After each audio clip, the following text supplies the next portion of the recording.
Wala pa rin kami internet. Mula pa kagabi. 9 PM kagabi na wala yung internet namin ito.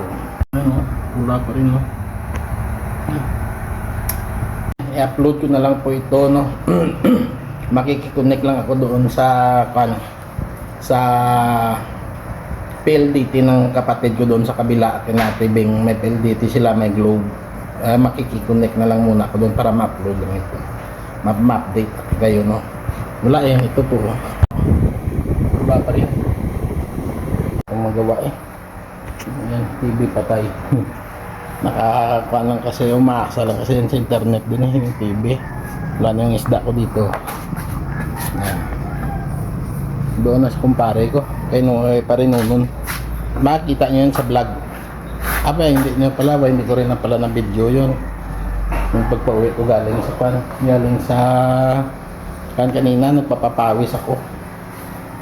Pasensya na kayo mga busay nga, bawi na lang ako pag may internet na. Wala rin kaming data. Walang load yung kumangkin ko, wala rin akong load. At bawi na lang ako sa inyo pag may internet na. Yan, so kita-kits na lang tayo mga busay nga. Pasensya na po kayo, pasensya na po.